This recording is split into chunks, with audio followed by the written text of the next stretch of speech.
Hoy vamos a hablar acerca de brevemente de la caída del Imperio Romano en esta sesión 9.1 de Occidente y Clodoveo. Esos son dos temas importantes que vamos a tratar brevemente el día de hoy. Em, Se dice que Romulus Augustulus, esa terminación lus, es un diminutivo, una manera despectiva con la cual se llamó a este personaje porque era un muy joven, si no me equivoco tenía 16 años de edad cuando se le dio el trono y él se dice que él fue el último gobernante de Roma Occidental, lo cual no es completamente cierto. Todo esto nos indica que los eventos que están alrededor de cómo él llegó a ser gobernante de Roma indican que más bien es como una especie de usurpador del trono debido a su padre, ¿no? En realidad, el verdadero gobernante de Roma, el último emperador de Roma, sería Julius Nepos, quien fue gobernante de Roma de facto, quiere decir de realidad, ¿no? Del año 430 hasta el 475, el año cuando él dejó de ser gobernante de Roma, en el año 475, se lo sacó del trono justamente por una revuelta dirigida por el padre de Rómulus Augustus. Eh, entonces se lo sacó del trono y sin embargo siguió viviendo, no murió, estaba vivo. Así que no era, ya no ejercía el dominio de Roma porque un usurpador había ocupado su trono. El usurpador era Rómulus Augustus. Eh, pero en realidad él seguía siendo gobernante de Roma. Entonces, por eso decimos que de facto él fue gobernante de Roma hasta el año 475, quiere decir en el ejercicio, él ejercitó el hecho de ser gobernante de Roma hasta este año. Sin embargo, de jure, quiere decir, según las leyes romanas, él continuaría siendo gobernante de Roma hasta el año 480, ¿no? Entonces ahí es donde vivimos un periodo de transición. El Imperio Romano cayó bajo las manos de Rómulo Augusto, sin embargo, cuando en el año 476 finalmente Roma cae, ¿no? Roma cae. Y es por eso es que Romulus Augustus aparece como el último gobernante de Roma, aunque en realidad fue un usurpador, ¿no? Es interesante que Julius Nepos estaba ligado a esta área que es eh, Dalmacia, Dalmacia, en inglés, no sé, creo, en español creo que es Dalmacia, la traducción. Y él estaba ligado a este lugar. Cuando lo sacaron del trono, él retornó a este lugar. Él retornó. Julius Nepos retornó a ese lugar. Había sido gobernante, estaba relacionado a este lugar antes, y cuando deja de ser emperador de Roma de facto, volvió a ese lugar, retornó. Todos vuelven a la tierra donde nacieron, dice una canción peruana. Muy bien. Es interesante que estamos viviendo entonces en tiempos que el Imperio Romano está siendo sacudido políticamente muy fuertemente. Roma occidental cayó, ya no tenemos el poderoso Imperio occidental de Roma. Sucumbió ante los bárbaros que terminaron de destruir Roma, ¿no? También habíamos visto en algún momento la influencia que tuvo algunos otros factores. En realidad hubo varios factores por los cuales Roma cayó. No podríamos mencionar uno solo como el único factor por el cual Roma cayó. Hubo varios factores por los cuales Roma cayó. Entre uno de todos esos factores está la peste, una peste que afectó al imperio, duró como 200 años, una peste asiática. Hemos visto también un estudio que habla de eso. Así que para nosotros que vivimos en la época del coronavirus es interesante notar que varios factores trajeron Roma abajo, incluyendo la peste como uno de ellos. Así que vemos que incluso las enfermedades pueden ser motivo de la reconfiguración de una sociedad. El hecho está de que en el año 508 aparece este personaje, Clodoveo, rey de los francos, y él tenía una esposa, Clodoveo, tenía una esposa que era cristiana. Esta mujer era una mujer cristiana, bautizó al hijo a escondidas del padre, y Clodoveo estaba muy enfurecido porque el hijo falleció. El hijo falleció y al fallecer el hijo él estaba muy contrariado con Dios, él estaba muy enojado con Dios y él prácticamente se declaraba como una especie de escéptico, ateo, enemigo de la fe, ¿no? No quería saber nada de Dios. Ella llega a tener un segundo hijo, la historia continúa, pero el hecho es lo siguiente, que Clodoveo tuvo un momento de encuentro con Dios. Entonces, el año 508 es un año muy importante porque este año se dice que Clodoveo se bautizó. Este año se dice que Clodoveo se bautizó. Y ahí viene un asunto, porque no es una fecha que está. Esta fecha, sin embargo, es una fecha profética. Está en los que estudian el libro de Apocalipsis, Daniel y Apocalipsis, saben que esta fecha es una fecha muy importante, así que por favor tomen nota, entre todas las cosas que les he enseñado, si se acuerdan de esta clase, al menos de este aspecto, tomen nota a este aspecto, porque tiene que ver con las profecías de, relatadas en Daniel capítulo 12, ¿ok? Um, 508 es una fecha muy importante. Entonces, estaba diciendo que, ¿por qué el 508 es una fecha importante en las profecías? Por algún motivo el libro de Daniel toma esta fecha, 508, cuando hablamos de los 1300 y tantos días, los 1260 días, etcétera, etcétera, en esos cálculos, ahí entra a esta fecha, en el cálculo de todas esas semanas, etcétera. Entonces, ¿por qué 508 llega a ser una fecha importante? Y algunos estudiosos han dicho que esta fecha se bautizó Clodoveo. Sin embargo, hay una contradicción entre ellos porque no todos están de acuerdo que el 508 se bautizó Clodoveo. No todos están de acuerdo con eso. Y aquí les voy a poner algunos estudios que mencionan, donde se discute un poco el asunto.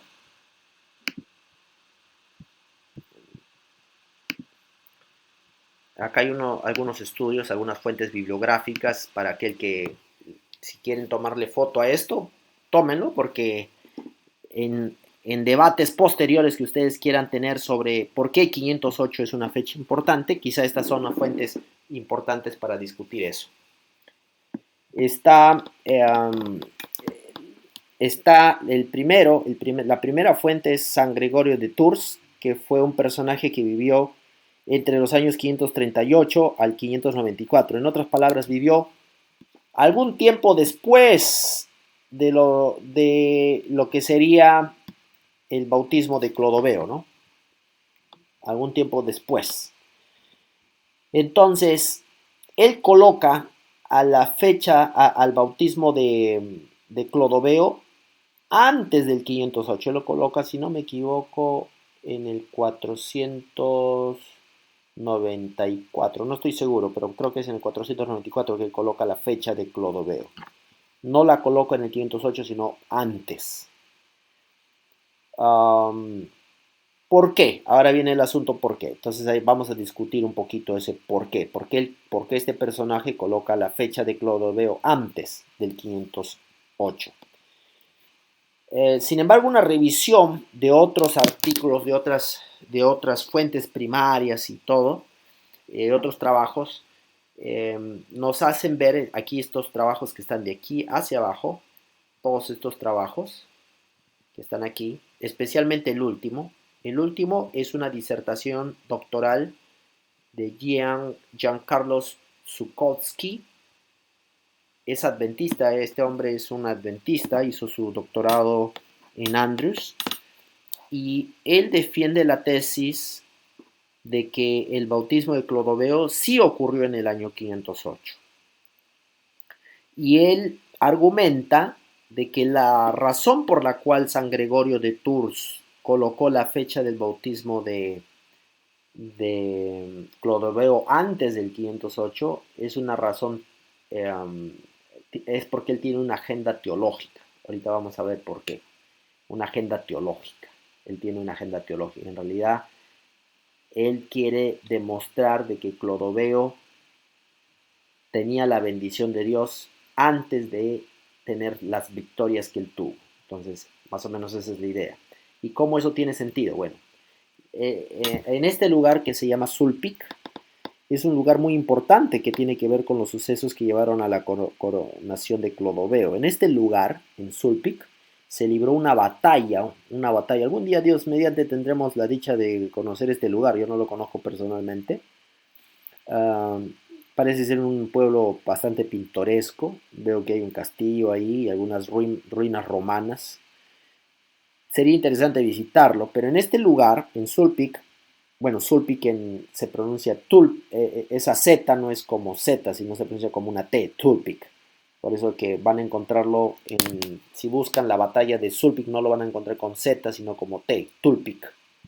Esa Z me parece que es alemán, ¿no? O alemán o algo así.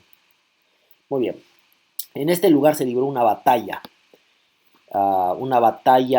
muy importante en la cual Clodoveo estaba a punto de perder la batalla. En esta batalla Clodoveo estaba ya a punto de perder la batalla. Y en ese momento vemos a Clodoveo que está levantando la mano al cielo y diciendo, Señor, por favor, ayúdame. Entonces, él clama a Dios, a punto de perder la batalla, él clama a Dios. Acuérdense que yo dije que Clodoveo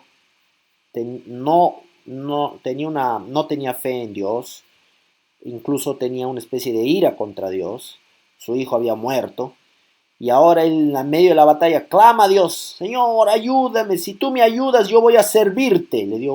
Tuvo una especie de voto en ese momento, justo cuando estaba a punto de perder la batalla. Si tú me ayudas yo te voy a servir. Y es en ese momento cuando él clama a Dios, una flecha hiere me parece que es el comandante que dirige de la otra tropa de su enemigo, hiere y él gana la batalla. Es así que Clodoveo logra ganar la batalla cuando eso ocurre. Entonces, es por ese motivo que esta batalla, la batalla de Tulpic, es una batalla muy importante, muy, muy, muy importante en, en los eventos que llevaron a la coronación de Clodoveo. Y aquí tenemos una estela de conmemoración de la batalla de Tulpic, o Tulpic, no sé, la Z, tendría que estudiar un poco más alemán para pronunciar esa Z. Y esto ocurrió en el año 498. Aquí está.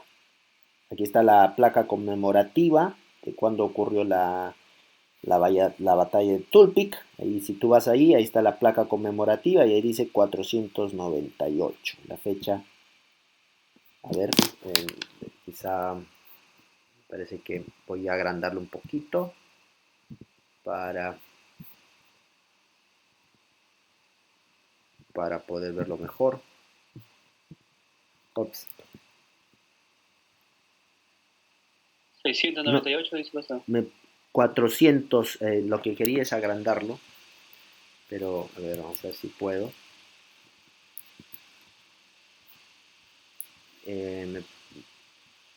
No es 498, es 490. Es por eso que quería agrandarlo, porque es 496. Ahí está la fecha, 496. Entonces, Clodoveo logra vencer esta batalla. ¿Perdón? Okay, correcto, pastor, 496. 496. La batalla de Tulpic venció en 496. Entonces, ahí viene el asunto. ¿Por qué este escritor anterior que mencionamos aquí, San Gregorio de Tours, colocó el bautismo de Clodoveo? Él tenía que colocarlo antes de la victoria. De esta victoria, según él, según el estudioso que mencionamos, la razón por la que él lo coloca antes es porque él teológicamente no puede concebir que Clodoveo haya tenido una victoria antes de que él haya entregado su corazón a Dios. Entonces, por ese motivo, él coloca su bautismo antes de esta batalla. Antes de esta batalla. Entonces, parece ser que hay una especie de agenda ideológica ahí de por qué fechar el bautismo de Clodoveo antes de esta fecha. Entonces es una discusión histórica interesante, ustedes pueden entrar en esa discusión. Yo la revisé, leí esta tesis del amigo, su propuesta y las otras fuentes que les he puesto en la pantalla. Me parece ser que tiene pies y cabeza, me parece ser que la batalla de la fecha real de Clodoveo es en el 508, no antes. Y el hecho está de que Clodoveo es bautizado y que Clodoveo escoge finalmente a París como capital el año 508. Entonces varios eventos ocurren aquí. El bautismo de Clodoveo, recordemos que Clodoveo considerado un ateo, ¿no? Un ateo es bautizado por el cristianismo. Y entonces es ahí donde se empieza a hacer una mezcla entre el poder político y el poder religioso. Clodoveo, como rey de los francos, ¿no? Es nombrado protector de la iglesia. Eso es lo que se le nombra, protector de la iglesia. Y el cristianismo lo concibe, lo nombra su protector. Recordemos nuevamente que en esta fecha el Imperio Romano pues ya de Occidente había desaparecido, ¿no? Estaba ahí dando braceadas como de alguien que se ahoga y los poderes que estaba sustituyendo ese vacío era el cristianismo. El cristianismo estaba empezando a llenar el vacío que Roma había dejado como poder político. Y ahora tenemos este evento en el 508 en el cual Clodoveo es bautizado y el cristianismo lo nombra protector del cristianismo, ¿no? Entonces, ahí vemos una mezcla, un matrimonio civil religioso muy importante, porque Clodoveo, que es rey de los francos, Franco es el imperio que dio lugar a Francia, estamos hablando de Francia, de eso estamos hablando, de Francia, ¿no? Francia tuvo un papel muy importante en los eventos que llevaron a la configuración del papado. Y es interesante notar que Francia, que abrió la puerta al papado, o promovió el cristianismo al menos, eh, también fue la que le quitó la corona al papa, ¿no? Cuando Napoleón Bonaparte lo colocó al Papa Pío VI, si no me equivoco, en la cárcel. Entonces es muy interesante el papel que desempeñó Francia. Hay que ponerle a Francia, hay que ponerle a una atención especial a los eventos que que la historia francesa tuvo en relación al cristianismo. Muy importante, eventos muy importantes. Bueno, entonces, y aquí viene un periódico que está Australasian Record. Este periódico dice, publicó en 1925, mira la fecha en que se publicó este periódico, 1925, varias décadas atrás, y en esa fecha este periódico publicó una pregunta, dice, ¿es el año 508 después de Cristo de significancia profética? ¿Tiene alguna importancia profética? Y ahí ustedes pueden encontrar una discusión de lo que algunos adventistas pensaban en relación al año 508, en esta fecha, en el año 1925. Y en realidad, visto desde el punto de vista de la historia, meramente de la historia, basado en estas fuentes que les coloqué aquí, me parece que existen muchos argumentos a favor de que el 508 realmente está conectado al bautismo de Clodoveo, a la elección de Francia como capital, ¿no? Como aquí está, como la capital del Imperio Franco. Y así que esa sería alguna de las razones por las cuales 508 tiene importancia profética. ¿Alguna pregunta?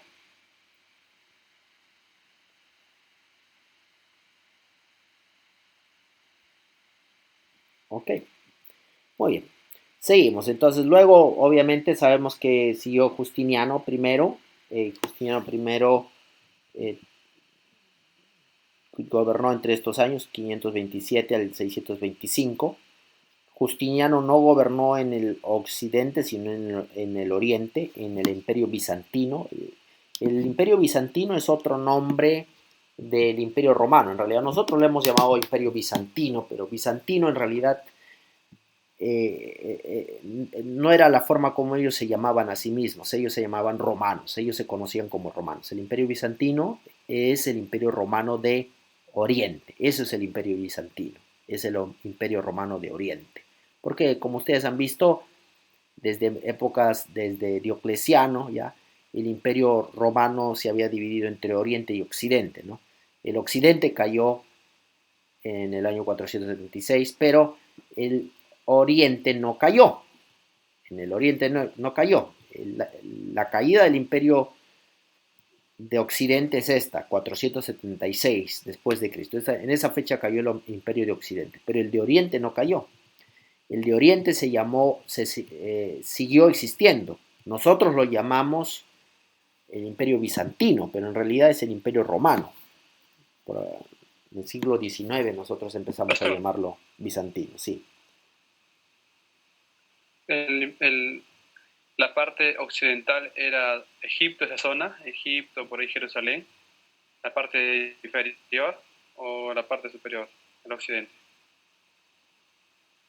La parte occidental incluía, me parece que sí incluía Egipto, incluía Palestina, incluía Asia Menor, incluía gran parte de Europa, ¿sí? Todo eso era occidente.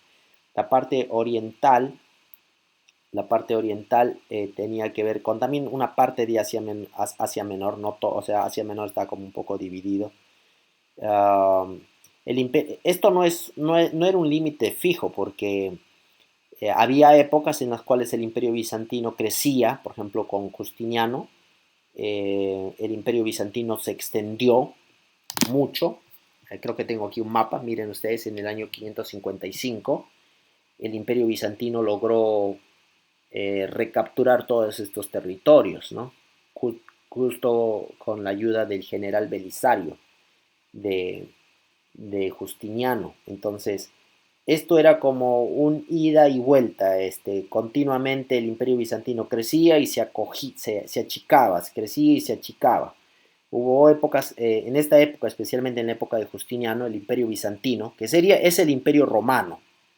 ¿Por qué se lo llama bizantino? Por su capital. La capital del imperio romano de Oriente estaba en Constantinopla. Por ese nombre Constantinopla constantemente van a escucharlo en la lectura. Constantinopla está constantemente apareciendo, ¿no? Entonces, aquí está Constantinopla, en esta parte, y Constantinopla era conocida como Bizancio, era el otro nombre, ¿no? Bizancio. Entonces, esa era la capital del Imperio Romano de Oriente. Entonces, como su capital era Bizancio, esa es la razón por la cual se lo conoce como el Imperio Bizantino. En realidad no es otro imperio, no es otro poder, es el mismo Imperio Romano. A veces se achicaba, a veces se agrandaba, dependía de las épocas. En este momento, en el año 555, miren, todo esto era el alcance del Imperio Bizantino, todo esto era el dominio, pero después empezó a achicarse nuevamente. Así que creo que la época de Justiniano I fue una época muy importante para, para el afianzamiento del poder del cristianismo, ¿no? Justo en esa época es que Justiniano decide regalarle a la iglesia una catedral que es la Catedral de Santa Sofía, una catedral maravillosa, y como había hecho Constantino años antes, se congració con los cristianos. Así que Justiniano empezó a congraciarse con los cristianos mucho y les empezó a dar muchas libertades y privilegios. Muy bien. Habíamos dicho también que esta peste, Yersinia pestis, hay un artículo del doctor David Wagner, donde se habla de la importancia que tuvo esta peste. Él encontró indicios de eh, no sé, es una bacteria, si no me equivoco, en huesos de personas que vivieron en los años que estamos hablando, que estamos discutiendo. Hay un individuo que tenía 530, que vivió alrededor del año 533, que murió, perdón, en esa fecha, y otro individuo que murió en el 504. Se encontraron huesos que tenían restos de esta bacteria, lo cual indica que esta peste era bastante común, ¿no? Y él menciona en sus tablas cómo eso fue posible. Esta peste, la Yersinia pestis, dio muerte a 25 a 100 millones de muertes en un espacio de casi 200 años. En ese tiempo no había vacunas, no había medicina, no había nada. Así que nosotros ahora estamos tratando de ver si logramos tener una vacuna en 2 años. Eso sería realmente algo maravilloso. Pero esta gente no tenía solución, no pensaba en la ciencia. Entonces, si te agarraba y morías y tu cuerpo no podía combatirlo, tenías que morir, no había otra solución. En ese contexto el cristianismo se expandió. Hay un dicho que dice que había tantas muertes que ya no habían cruces suficientes, ¿no? Para enterrarlos a los cristianos, a todo el mundo, ¿no? A todo el mundo. Entonces, es interesante notar eso, que la gente, incluso hubo fosas comunes donde los cuerpos empezaron a enterrar uno sobre el otro, o sea, empezaron a acomodar uno sobre el otro, porque había tantas muertes que no era posible hacer un luto de manera más apropiada. ¿Les recuerda algo eso a nuestros tiempos? Creo que se parece mucho a lo que estamos pasando hoy día, ¿no? Entonces, Sí, pastor. definitivamente, sí, Se parece, pastor, a nuestros tiempos.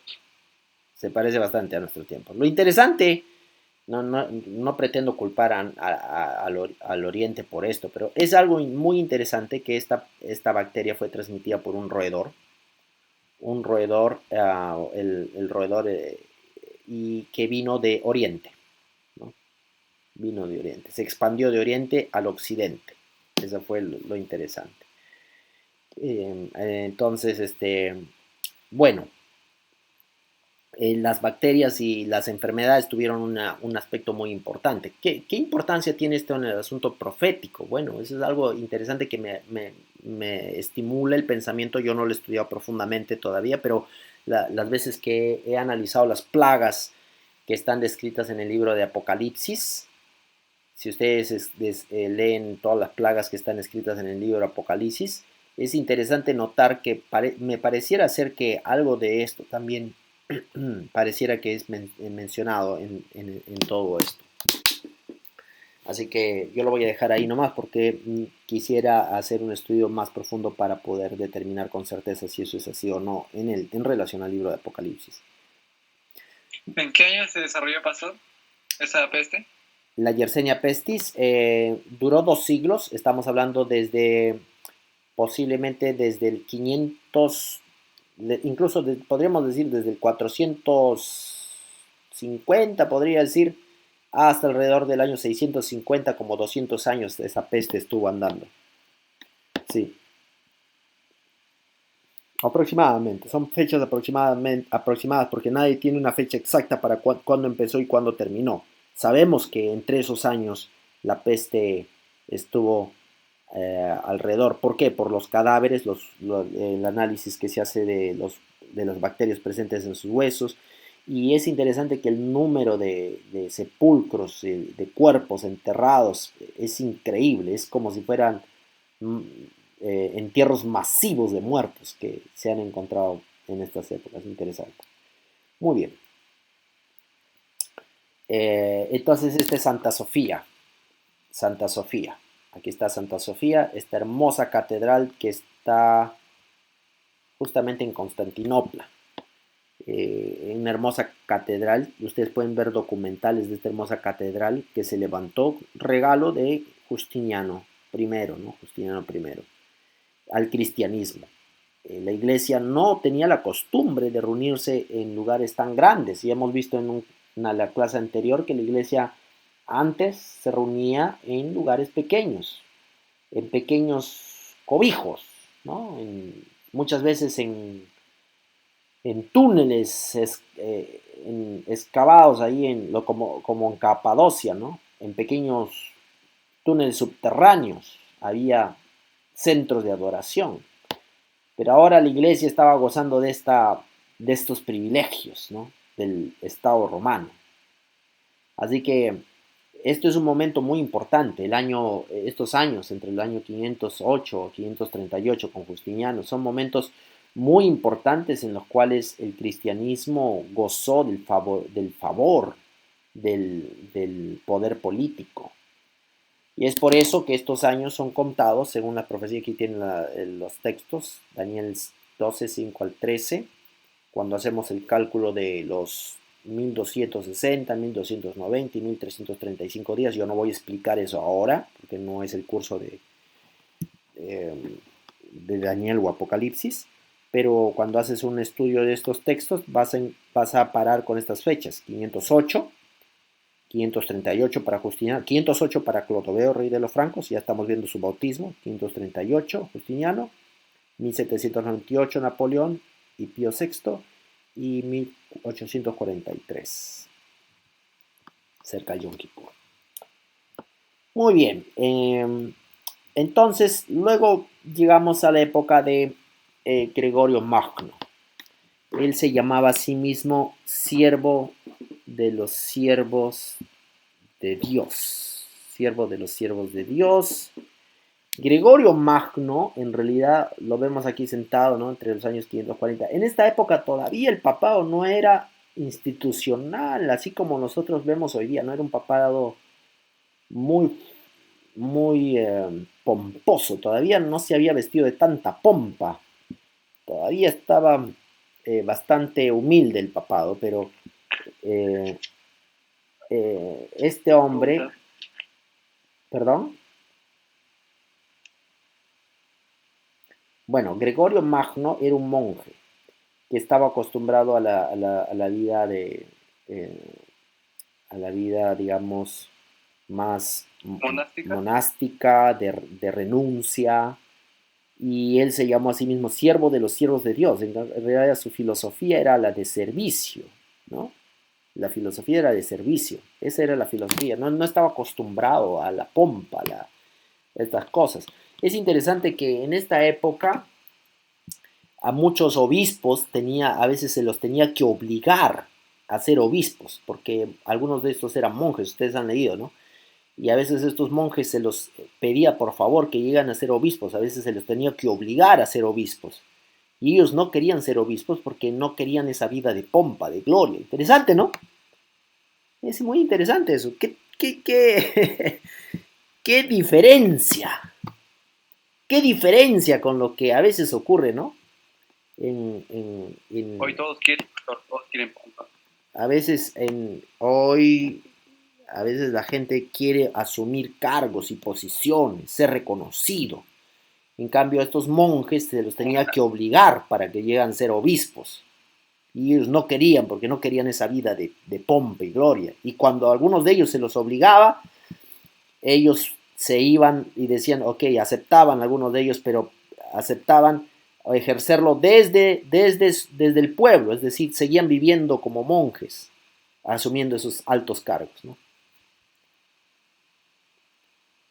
Eso es algo muy interesante. Entonces, vemos una transformación del cristianismo. O sea, no es que, o sea, nosotros tenemos que tener en cuenta que el catolicismo y la Iglesia Católica no es que se corrompió de la noche a la mañana, hubo una corrupción increíble del cristianismo. No, el cristianismo se corrompió lentamente. Esto quizá la mejor ilustración que tengo para esto es la de la rana, ¿no? ¿Han visto cómo la gente cocina sopa de rana? Yo he visto cómo cocinan sopa de rana. Sí, la rana está viva cuando la ponen en la sopa. La rana está viva y la rana empieza el calor del agua y la rana está nadando y llega un momento en que el agua empieza a hervir y la rana no se dio cuenta en qué momento se cocinó. Eso es exactamente lo que pasó con el cristianismo. El cristianismo empezó a evolucionar lentamente. Primero empezó a recibir los privilegios del Estado, el privilegio de Roma, empezó a haber este matrimonio entre iglesia y Estado. No sé en qué momento el cristianismo se pervirtió. Se pervirtió. Bueno, seguimos hablando de Gregorio Magno. Miren, para que miren ustedes cuál era el espíritu de ese tiempo. Estamos hablando de estas fechas tempranas. En ese tiempo, un día Gregorio Magno, que está aquí, es este hombre que está acá, ve, esta es una historia que es contada por, me olvida el nombre, espero que me venga a la memoria, ve a un grupo de gente de cabellos dorados, rubios, ojos azules, blancos, y él los vio a ellos y preguntó, ¿quiénes son estos? Y lo que le responden a Gregorio Magno es, estos son los anglos. Anglos, no sé si esto tiene relación con la palabra ángeles, pero eso es lo que le responden los anglos. Y él dijo, no, no son los anglos, son ángeles. ¿No? Son ángeles. Entonces, y a él le pareció que esta gente de tanta hermosura, porque eso es lo que él vio en ellos, él le pareció que eran muy atractivos, eran ateos, eran paganos, pero no eran ateos, sino paganos. Ellos venían de Inglaterra y ellos eran paganos. Y él le pareció muy triste que esta gente no tuviera educación cristiana.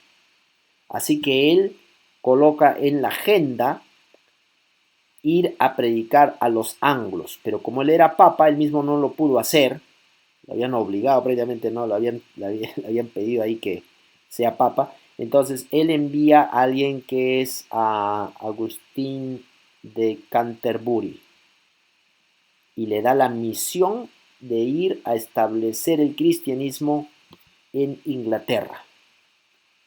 Así que Agustín de Canterbury va a Inglaterra y comienza la obra de establecer el cristianismo en Inglaterra.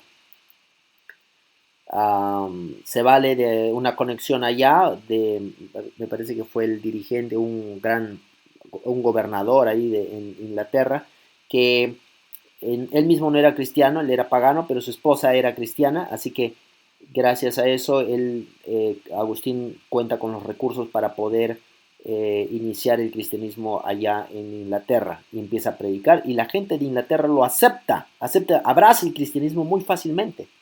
No fue a la fuerza, no fue no obligado como lo hicieron muchos siglos después aquí con el incanato, ¿no? Vino el incanato y nos impuso el cristianismo. No, sino fue una misión, realmente fue una labor misionera que se realizó allá en Inglaterra y se predicó allá y muchos se convirtieron. Así que todavía vemos conversiones de este tipo en esta época. Ese era el espíritu todavía que persistía en esta época. Así que interesante notar. Por eso digo que los cambios que sufrió el cristianismo no fueron cambios repentinos. Nada de esto ocurrió de manera repentina. No es que esto ya de pronto el cristianismo apostató, ¿no? Fue algo lento y hay que obtener una lección de esto. Porque la iglesia se pervierte lentamente, hermanos, no se pervierte rápido. Y muchas veces, muchas de estas cosas ocurren con buenas intenciones. Es decir, qué lindo que el Imperio Romano apoye el cristianismo. Suena lindo. Claro, suena lindo. Qué lindo que el Imperio Romano ya no persiga a los cristianos. Suena lindo, claro. Todo eso suena hermoso. Pero en los detalles están las cosas, ¿no? Cómo ocurren. Y entonces poco a poco el cristianismo se fue acomodando a esa comodidad, a recibir los beneficios del Estado, empezó a a adquirir posiciones políticas, empezó a tener más participación activa en la vida política del imperio, etcétera, etcétera. Y ese matrimonio se empezó a consolidar y a ser más fuerte y fuerte y fuerte. Así que no fue tan fácil. Y recuerden ustedes cuando vimos el concilio de Nicea, se venció el arrianismo, amén, se venció el arrianismo. Sí, pero luego eso generó un espíritu de persecución contra los propios cristianos, es decir, cristianos que persiguen a cristianos. Eso empezó a ocurrir lentamente y gracias todo generado al bendito Constantino que tuvo la idea de hacer un solo dogma para toda la iglesia cristiana y por eso surgió el dogma de Nicea, ¿no? el credo de Nicea. Así que los procesos históricos no son procesos rápidos, son procesos lentos. Muy bien, eso sería todo. Pastor. Sí. Pastor. Sí. Escucha. Una consulta. Porque, ¿cómo nace, pastor, esa idea de raparse la cabeza, esa sección? Los sacerdotes, los que se dedicaban pues al sacerdocio. ¿Dónde nace esa idea, pastor, o qué significado tiene?